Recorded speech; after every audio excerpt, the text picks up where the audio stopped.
When Keanu Reeves was asked who he loved, he didn't name a famous crush or a past relationship.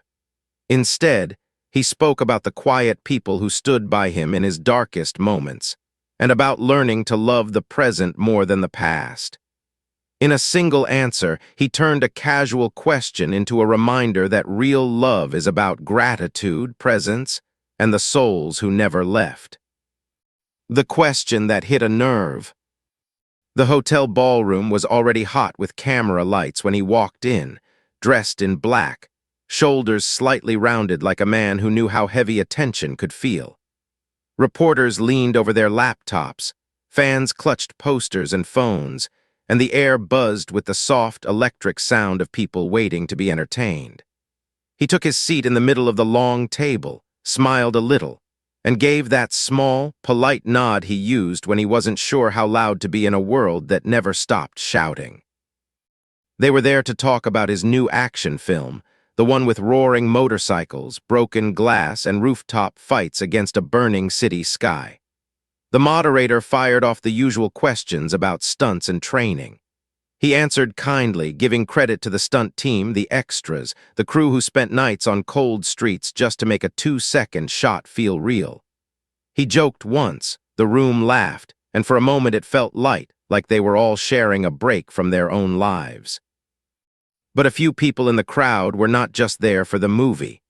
They watched his hands, his eyes, the way he paused between sentences, wondering how a man who had lost so much could still look at the world with that soft kind of respect. Near the back, a young woman in a faded denim jacket twisted a press badge around her fingers. Her name was Elena, a small blogger no one important bothered to notice, and she was not supposed to be in the question line. She had begged another reporter to trade passes with her, promising she would only ask one small thing. What she really carried into that room was a weight she had not put down for 2 years. The loss of her brother and the feeling that grief had turned her heart into a locked room. She knew Keanu's stories, the ones everyone whispered about: loss, accidents, empty spaces at tables. And for some reason she had decided that if anyone could say something honest about love, it might be him. When the moderator finally opened the floor, hands shot up like fireworks. Questions flew about box office numbers, sequels, hidden Easter eggs. He answered with patience, even when they repeated the same points. A studio executive near the curtain checked his watch, already planning how to spin the best sound bite. That was all they needed. A line cool enough to trend, short enough to fit in 14 seconds. In the middle of this storm of noise, Elena's hand stayed half raised, half afraid. She knew her question was not the kind that made good marketing. It was the kind that made people uncomfortable. By some small accident, maybe boredom, maybe fate, the moderator's eyes landed on her.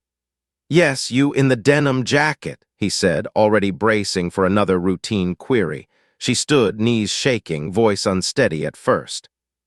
This is actually for Keanu," she began, and the microphones turned toward him like metal flowers seeking light. "Everyone asks you about your movies, your stunts, your characters, but I wanted to ask you something human. After everything you've been through, after all the people you've met and lost, who do you love?" For the first time that afternoon, there was no clicking of keyboards, no rustle of excited whispers. The question hung in the air, simple and dangerous. He did not answer right away. His fingers tightened around the microphone, the small movement magnified on the giant screen behind him. In that pause, his mind flashed through faces: friends gone too soon, a child he never got to raise, strangers who had shown him kindness on lonely nights. He felt the familiar reflex rise inside him. Give a safe answer, say, "My fans." Say, "My work." Turn the moment into something easy everyone could applaud and forget. But then his gaze found her in the crowd, the woman in the denim jacket with eyes that looked like they had not slept well in years. There was something raw there, the same kind of quiet pain he carried in his own bones. The room seemed to hold its breath as he leaned closer to the mic. Every camera focused, every lens zoomed in, ready to slice his answer into 1,000 clips. His voice, when he finally started to speak, was lower than before, almost unsure. "Who do I love?" he repeated, tasting the words like they might hurt coming out. For one heartbeat, it looked like he might shut down, smile, and retreat behind a practiced joke. Instead, he did something else. Something that would pull Elena and everyone in that room into a story none of them were expecting. The answer no one expected. His eyes stayed on the young woman in the denim jacket as if the rest of the room had blurred out. The lights were hot on his face, the microphones waiting, hundreds of people leaning forward, but for a moment it felt like there were only two people in that ballroom. The man with a lifetime of scars and the stranger who had just asked him a question no one asked in public anymore. "Who do I love?" he repeated, slower this time. He let the silence stretch until it became almost uncomfortable, then let out a small breath that sounded almost like a laugh. "You know, that's a dangerous question in front of this many cameras." A polite ripple of laughter moved through the crowd, thin and nervous, fading as quickly as it rose. He didn't follow it with a joke. Instead, he shifted in his chair, turning his body more fully toward her, like he was choosing to answer only to her, not to the rest of them. "Right now," he said, "I love the people who stayed when it was easier to walk away." His voice was not dramatic, just steady. "I love my sister, my friends who picked up the phone at 3 in the morning when I was okay, the stunt guys who carried me to the hospital when I broke more than I thought I could, the crew who show up early and leave late and never get their names on posters." He paused, swallowing. "And I love the people I lost, even if it hurts, maybe especially because it hurts." A murmur moved through the room, softer this time, like something warm pushing against the cold edges of the air. Elena felt her throat tighten. He did not say a single name, but she could feel the weight of each face behind his words. He lifted his eyes to the whole crowd now. "But if you're asking what I learned about love," he continued, "I think love is the courage to still be kind after the world has not been kind to you. Love is when you decide that your pain is not a weapon, it's a promise." He let that sit there, unpolished and imperfect, and for once no one rushed to interrupt him. Cameras kept rolling, but the room itself seemed to soften. All those hard professional faces turned suddenly human. Somewhere near the back, a security guard blinked away unexpected tears. Then he did something no one expected. He leaned closer to the mic and said, "Can I ask you something back?" His gaze found Elena again. "What's your name?" She nearly dropped the recorder in her hands. Elena," she answered, every eye in the ballroom swinging toward her. "Elena," he repeated, giving the name a small, respectful nod. "Who do you love?" The question cut through her like a blade made of memory. 100 answers tried to rise at once. Her brother's name, the way he used to knock on her door with bad coffee and worse jokes, the last unanswered text she still refused to delete. Her lips parted, but no sound came out. For the first time since her brother's accident, she felt the shape of his name pressing against her ribs from the inside, begging to be spoken. Her vision blurred, and she didn't know if it was the stage, lights, or tears. She opened her mouth again, ready to say his name into a microphone in front of a room full of strangers, ready to finally let her grief be seen instead of buried. But just as the first syllable trembled on her tongue, a sharp metallic crack split the air above the stage, followed by a shower of sparks from the lighting rig overhead. Someone screamed. The lights flickered, the giant screen behind the table flashed white, and in an instant the quiet, fragile moment shattered into chaos. Fire, fear, and a different kind of hero. The first thing Elena felt was the surge of bodies. Chairs scraped, people shouted, cameras toppled as reporters grabbed their bags and pushed toward the exits. A siren began to wail from somewhere deep in the building, joined by the harsh hiss of the sprinkler system roaring to life. Cold water burst from the ceiling like sudden rain, soaking hair, clothes, expensive equipment. Within seconds, the glossy press event turned into a panicked stampede. On the stage, Keanu was already moving. Years of stunt training kicked in like muscle memory. He stood up fast but not frantic, scanning the ceiling. The sparks from the lighting rig had stopped, but a thin line of smoke curled near the side curtain. Crew members rushed to the source, shouting to cut the power. Two security guards stepped toward him, motioning for him to follow them off stage, but he shook his head, his jaw set. Instead, he did something the emergency manual hadn't planned for. He grabbed the microphone again. "Hey," his voice boomed through the speakers, cutting across the panic. "Everyone breathe. There's a clear exit behind you. No pushing. Help each other. We're okay." There was steel in his tone that hadn't been there a minute ago. The crowd still moved fast, but the wild edge of hysteria eased. People began to guide one another, lifting fallen tripods, steadying older reporters, passing phones and bags back to their owners. A camera operator slipped on the wet floor, and he was there in 3 strides, catching the man by the arm before he could hit the ground. "You good?" he asked over the alarm. The man nodded, shocked. Yeah, thank you." Keanu gave him a quick thumbs up and turned to scan the crowd again. Elena, small and half hidden behind a taller journalist, got pushed sideways, her shoulder slamming into a metal barrier. Pain shot down her arm, her recorder fell and slid toward the front row. She reached for it out of instinct, but another wave of bodies knocked her off balance.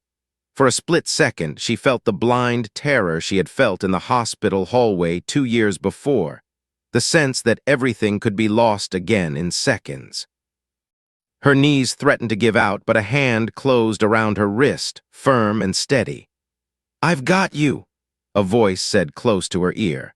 She looked up through the spray of water and blinking emergency lights and saw him, only an arm's length away, suit soaked, hair plastered to his forehead, eyes clear and focused.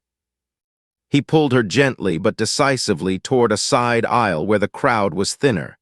"Keep your head up," he told her. "Hands out so you don't get knocked over. You okay?" His hand never tightened too much, just enough to anchor her.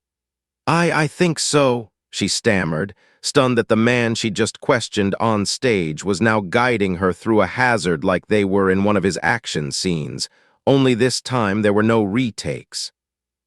A teenager near them stumbled, panic on his face as his glasses fell and vanished underfoot. Without thinking, Keanu stopped, created a small shield with his body against the flow of people, and crouched down. "Nobody move for a second," he called out. "Glasses on the floor."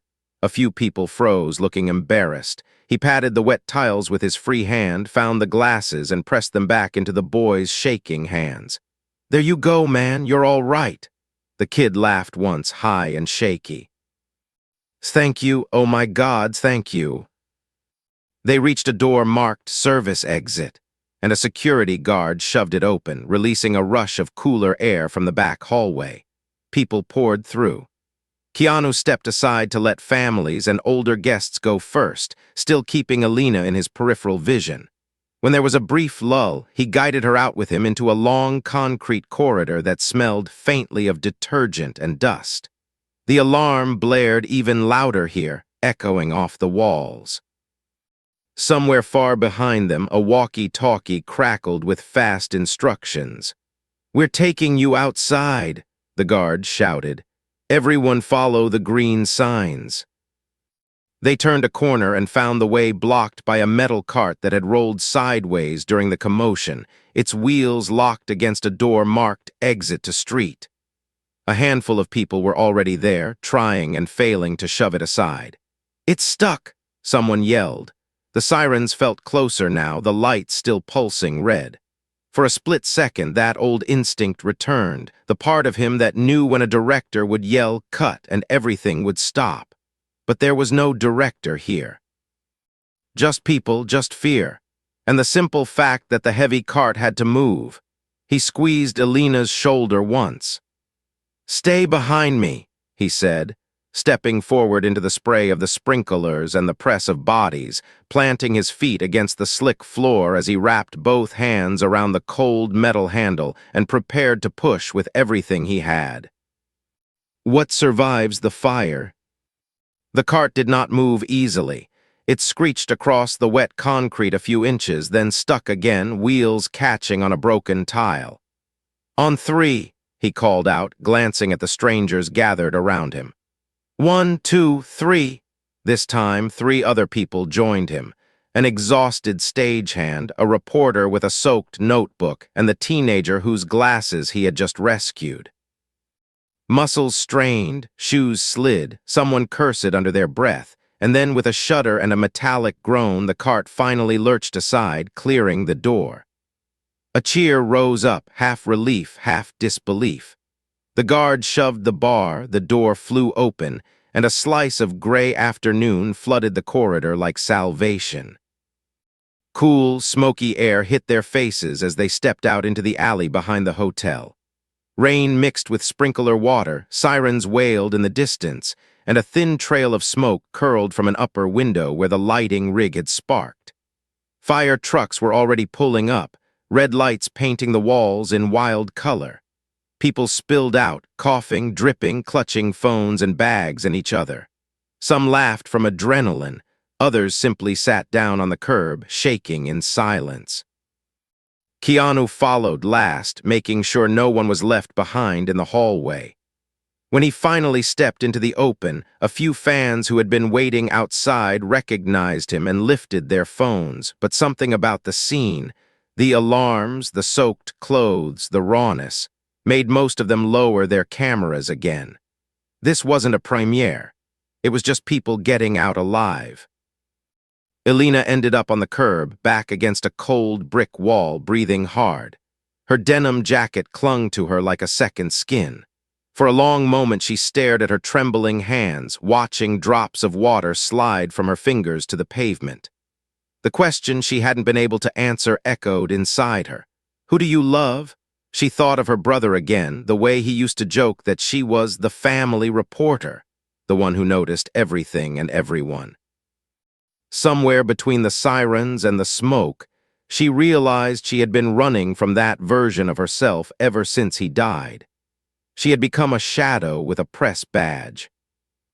A shadow fell across her, and she looked up to see him lowering himself to sit beside her on the wet curb, not caring about the expensive suit or the makeup now streaked by water.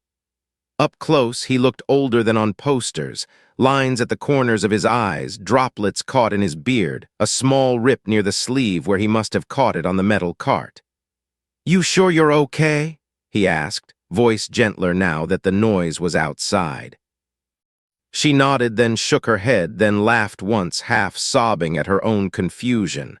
"I don't know," she admitted. "I was about to say my brother's name and then everything went crazy. It felt like the universe didn't want me to say it out loud." Her voice broke on the last words. He listened without interrupting, elbows on his knees, hands hanging loose between them. Firefighters moved like quiet professionals in the background, checking windows, guiding people farther from the building, but in that small pocket of space by the wall, time seemed to slow. "Sometimes," he said softly, "it feels that way. Like the moment we reach for something true, the world throws smoke in our eyes." He glanced at the hotel, then back at her. "But I don't think it's the universe trying to shut you up. I think it's just life, messy, loud, never picking a convenient time." His mouth curved into a small, tired smile. "The important part is you were ready to say his name. That means something survived." She wiped at her cheeks, surprised to find tears there mixing with the rain. "I was afraid if I said it, it would break me," she confessed. "Like admitting I still love him would mean admitting he's really gone." He looked at her with the kind of empathy that can't be faked. "You know," he said, "people think love ends with a funeral or a goodbye, but it doesn't. It just changes jobs. It stops being about presence and it becomes about how you carry them forward. The person I lost.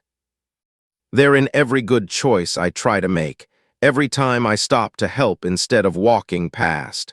That's how I talk to them now." He hesitated, then added, "The person I love most these days might be the version of me they believed I could be. I'm still trying to catch up to him." His words landed in her chest like a quiet explosion, rearranging the furniture of her grief. She pictured her brother rolling his eyes at her isolation, shoving her toward the world with a grin. For the first time, the idea of loving him didn't feel like a chain. It felt like a direction. She took a shaky breath. "His name is Mateo," she said, voice small but clear. "My brother, I loved him, I still do." Saying it hurt, yes. But beneath the hurt there was a strange, fragile relief, like a window finally opened in a room that had been closed for too long. He nodded once, solemn, as if she had just introduced him to someone actually standing there. "Nice to meet you, Mateo," he said quietly, looking at the empty space in front of them with genuine respect. Then he turned back to her. "Elena, can I ask you a favor?" She blinked, surprised. "Me?" "Yeah, tomorrow we're shooting a scene downtown. It's not far from here. We need a real reporter type as an extra, someone who actually listens more than they talk." A corner of his mouth lifted. "Come by, not as a fan, as yourself. Write what you see, or don't write anything. Just give your story a different ending than the one grief picked for you." He held out his hand, not as a star to a fan, but one human to another, offering a small, dangerous kind of hope. She stared at his open palm, water still dripping from his fingers, and felt two futures pulling at her. The familiar one where she went home, closed the door, and let this day fade into another unspoken memory. And the unknown one where she showed up tomorrow and let herself be seen again. Her heart pounded, part fear, part something lighter. With a breath that tasted like rain, smoke, and the first hint of courage, she lifted her hand, trembling, and reached toward his.